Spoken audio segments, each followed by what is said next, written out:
Most people treat the real estate exam like a high school history quiz, right? They study for weeks, they walk into testing centers, and they get punched in the face by the failure rate. In some states, that failure rate is as high as 60%. Listen, every time you fail, you aren't just losing your pride. You're losing $100 in retake fees, $300 in prep materials, and most importantly, you're losing the wealth you could be earning in the field. You're literally paying the state to keep you unemployed. Now, before we dive into the shortcuts, I want you to treat this video as your ultimate study guide. I'm going to cover the high impact rules and specific questions that trip people up. If you're driving, if you're at the gym, feel free to listen to this like a podcast, right? Play it back 2 or 3 times until the acronyms become second nature. If you're at a desk, grab a notepad. By the end of this, you won't just be ready for the test, you'll be ready to win. In my last video, I told you why being an agent is a trap for the unprepared. Today, I'm giving you the keys to that cage. I'm going to show you the 3 acronyms that carry 40% of the test, the T-bar math hacks that make algebra irrelevant, and the 10 killer questions that test makers use to steal your money. Okay, the first acronym is Maria. This is how you determine if something is a fixture or a personal property.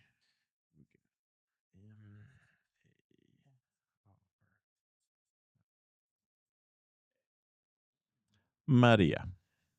Okay, now what Maria is the is it real property test, right? The takeaway. If a seller takes the curtains, right, or chandelier without asking, did they steal it? Maria tells you the answer. Okay, so first we got M. M for method. So method, right? How is it attached? Is it bolted down or is it just plugged in? Example: a refrigerator is plugged in. That's personal. A built-in microwave is bolted in. That's real. A, we got adaptability. Was it custom made for the house? A custom cut window shutters are real property because they only fit that house. R is for the relationship. Is it a business? Example: a dentist bolts a chair to the floor. Even though it's bolted, it's a trade fixture, so it stays with the tenant. We got I is for intention, right? So, did the person intend for it to stay? This is the most important one in court. What was the original plan? This is why there's seller agreements. We have a lot of contracts talking, or a lot of paperwork talking about literally just this. And then we got A for agreement. What does the contract say? The contract overrides everything else. If the contract says doghouse stays, it stays. Okay, now next up we have old car. Let's go top to bottom. Old car. These are your fiduciary duties. We got obedience. I guess we could just do it this way. Loyalty, disclosure, confidentiality, accounting, and reasonable care. All right. So again, old car, obedience, loyalty, disclosure, confidentiality, accounting, and reasonable care. So now when looking at this is the don't get sued test. The takeaway: as an agent, you aren't a salesperson. You are a fiduciary. If you violate old car, you lose your license and your wealth. There's no restarting on this one. Obedience, right? So do what the client says, unless they're telling you to cook meth, or a variety of other things that are illegal. Don't do that. Loyalty: put the client's wallet before your own commission check. This is something I talk about a lot when it comes to stocks and trading, right? So if you focus on the problem, focus on the trade, focus on your client. Money's actually just a byproduct. It'll always come. Money's actually not hard to make. You just need to quit focusing on it and let it come. All right. Disclosure, D. If the basement floods, you must tell the buyers. There's no secrets here. You can get in a world of trouble pretending not to see that. Confidentiality: you take the client's lowest price to the grave. Accounting: you are responsible for the money. Don't lose the earnest money check. Luckily, it's just the earnest that you're probably in charge of. Please don't lose their briefcase full of cash. Please don't actually be in that situation. Actually, reasonable care: don't be lazy, right? Just do your job with the skill of a professional, right? You could almost fake it till you make it on that one. Just don't be lazy. I don't know how else to put it that way. It's an easy one. And finally, we got Pete. Okay. These are the four. I don't know why I wrote it that way. These are the four powers the government has over your land. So we got Pete. We got police. Police power, if you will. We have eminent domain. We have taxation. Then we have escheat. So think of this way as like the state cheated. They cheated you in of an heir. So they take the house. This is the who really owns it test. The takeaway, you think you own your land, right? Think again. Pete is the reason the government can tell you what to do with your backyard. Now, there's police power, there's zoning laws. You can't build a skyscraper in a neighborhood of houses. Eminent domain. The government can take your land for a highway, but they do have to pay you uh, just compensation. That's probably another video for another time. That one can be controversial. What is it worth? Then we got taxation. If you don't pay your property taxes, you lose the house. This is what really bugs me here. It's like you paid off the mortgage. You think you own the house? Wait till you don't pay your taxes. You'll find out you don't. Now, escheat. If you die with no will and no heirs, the state gets the house for free. Remember all those times you said you were going to build generational wealth when you bought a house, but you didn't tell someone what to do with it when you die? There goes that generational thing, right? Okay, now for the math, right? Stop trying to remember fifth grade algebra. All you need is the T bar. The top is your part, right? So the bottom left is your total, and the bottom right is your rate. If you have the two bottom numbers, you simply just multiply them to get the top. If you have the top and a bottom number, you divide. Cover the one you're looking for with your finger, and the T bar tells you exactly what to do. Now, I've pulled the 10 most failed questions from the national database. These are the ones where students walk out of the room shaking their heads. So let's take a look at these. Let's really drive them home so you don't have that exact same problem. Question 1. The not trap. Which of the following is not a requirement for a valid sales contract?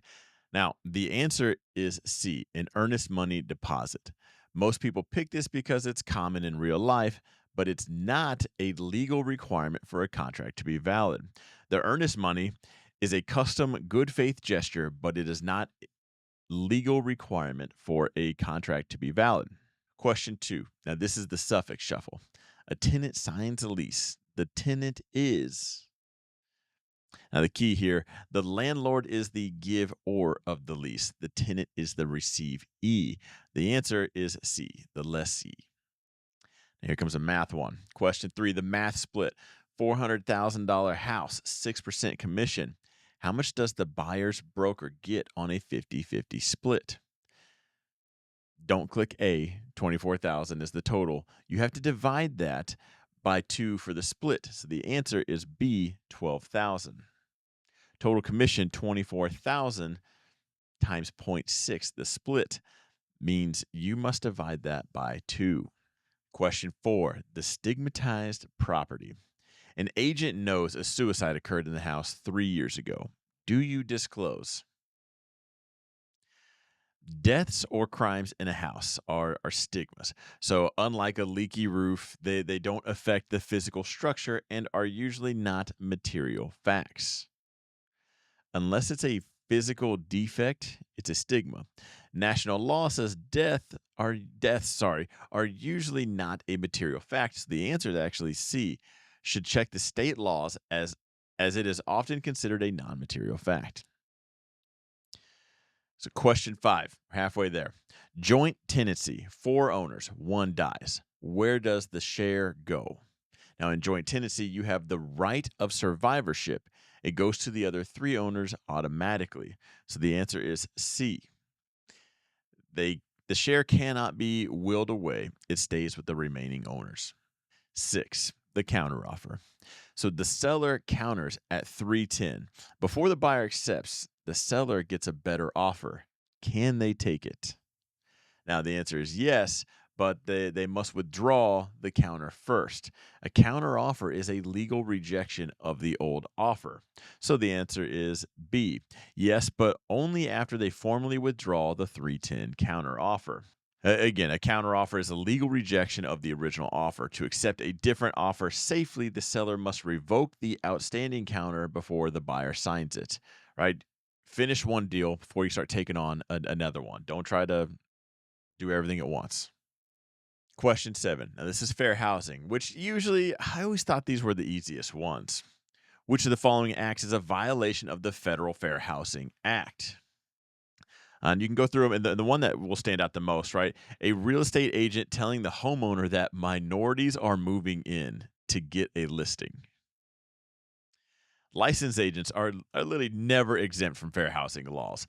Blockbusting is the specific term for scaring owners into listing by using or racial demographs. Now this is another math one. Net to the seller. Seller wants to net 200,000 after a 7% commission. Do not multiply by 1.07. If the commission is 7, seller keeps 93%. Divide 200,000 by 93%. The answer is $215,054. Again, this is where we use the T bar. So commission is 7%, seller keeps 93 of the sales price. Use the T bar, 200,000 divided by 93. Correct answer B.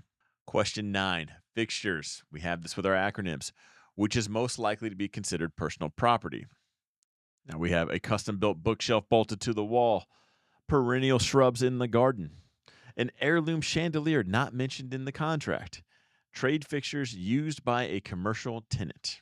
Now remember, under the MARIA acronym, relationship matters. Business trade fixtures belong to the tenant and are considered personal property.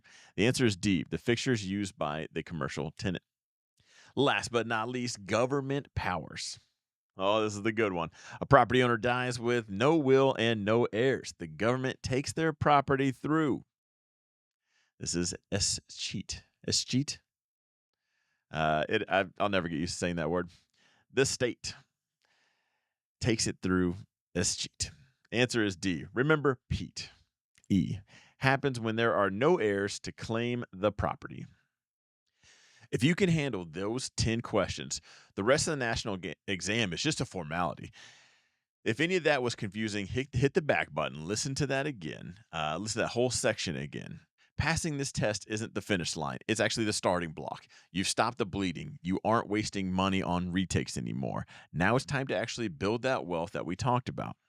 The next question you'll be asking yourself is which brokerage is going to help you make your first 100,000 and which one's just going to charge you a bunch of fees while you starve?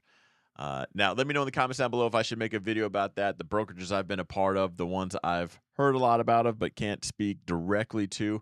Anyway, let me know if you found this video and you like what you've seen so far. Let me know, and I can talk about brokerages, maybe not necessarily mine, but what to look out for, what could be some ups and downs and some pros and cons of each one.